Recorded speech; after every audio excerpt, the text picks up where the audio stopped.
thrifting ain't easy, unless you're watching me.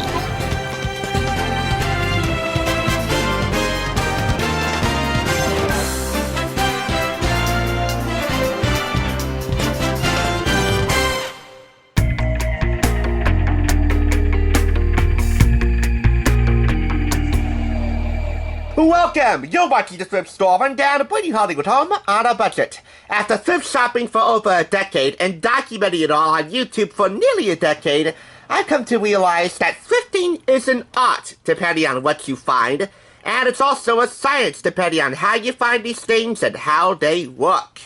And with the new school year in full swing, I want to place a particular emphasis on the scientific part of it all. For real, as we explore the science of superior thrifting.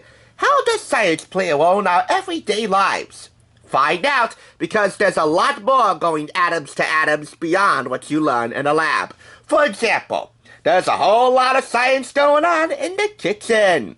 From the Maillard reaction, finding out how food browns immediately when you put it in a hot pan, to learning the mechanics behind how baked goods rise, such as muffins and soufflés and cake. If you want a heaping helping of these scientific principles in action, easily digestible and totally delectable, look no further than the America's Test Kitchen's Complete Cookbook for Young Scientists, proving that good science makes great food, with over 70 recipes and experiments for every young chef. This is purchased for $3.99 from Red Rider Blue Thrift Store in Patterson, and the recipes and experiments are divided up into the usual suspects of contents for cookbooks: breakfast, lunch, dinner and sides, snacks and drinks, and sweets, plus conversions of equivalents, and a Test Kitchen Kids Team Primer. Find out what they learned in the development of this book. I want to highlight 2 experiments for you to emphasize the scientific part of it all.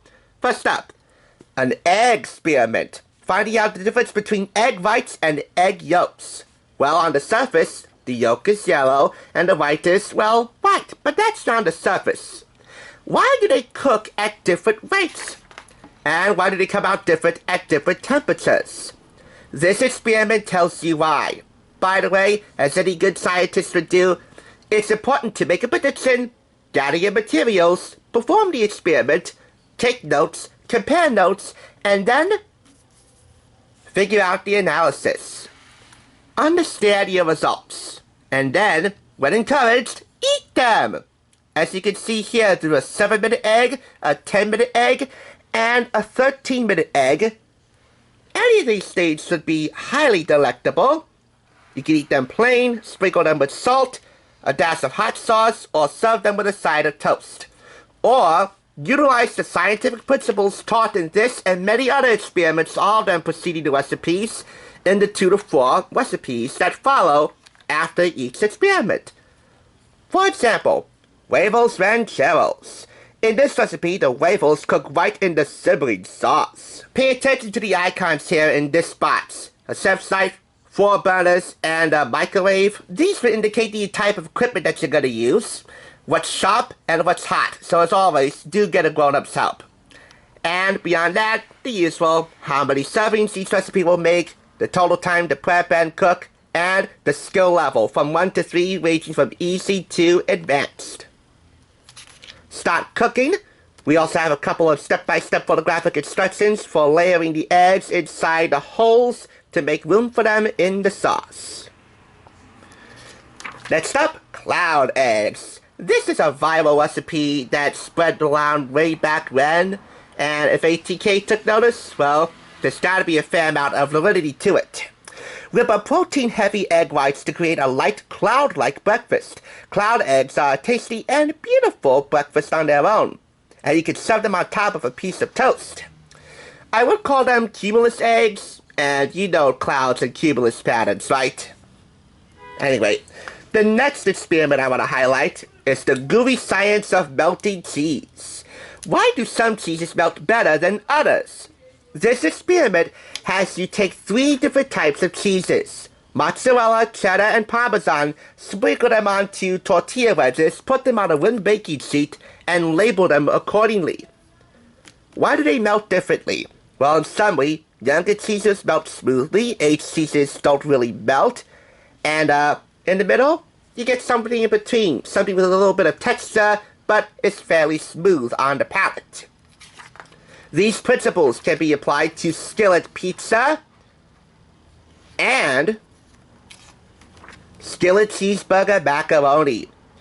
These two recipes, by the way, depend on your child's taste in cheese.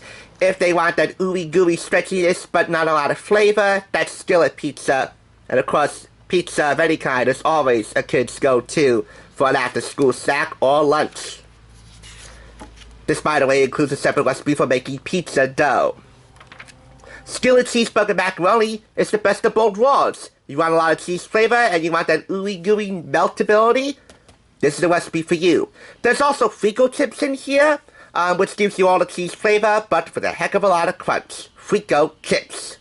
No melting ability whatsoever. That would be a fun after-school snack to try, right? Chunky guacamole with a scientific principle about fruit being explained in a couple of pages over beforehand. And finally, chewy chocolate cookies. For every question posted here, as you can see, we have about over 20 of them. There are always recipes that answer the questions that are posed deliciously, and chewy chocolate cookies, well, we need not debate about those merits, huh? So in all, you're getting 23 questions, a heck of a lot of colorful design in here, thorough, accurate analysis, and of course, plenty of scrumptiousness. All on the way, you're getting rave reviews from Test Kitchen Kid testers, all of whom are thanked at the beginning of this book. There were tens of thousands of them who applied to refine some of the recipes in their own kitchens with the help of their parents, and grown-ups aplenty trusted to make these recipes shine in the cookbook. There's also kitchen speak, essential prep tips, like mincing and sauteing and grating. Science speak, like making a prediction, coming up with an observation, hypothesis. Finally, an essential guide to prepping certain ingredients. So, kid-tested, kid-approved recipes and experiments, all to make science scrumptious?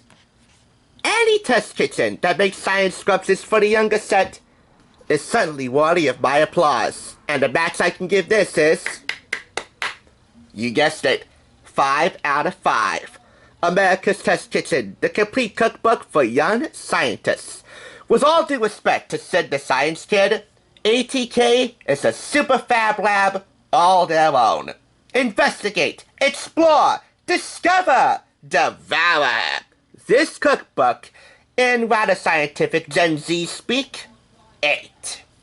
Here's what's on tap for Tuesday. There are many ways to make science sexy on screens both big and small. Yet many of those ways can be rather twisted. So you can only imagine how twisted I felt and rather tickled to discover the Outer Limits Sets and Science Fiction Collection. Thanks for tuning in. Just so you know, there's no limit to bringing Hollywood home on a budget. Please go ahead and check out another awesome review like this one by clicking here, and make sure you subscribe by clicking here. Until next time, I'll catch you, as I always do, on the flip side.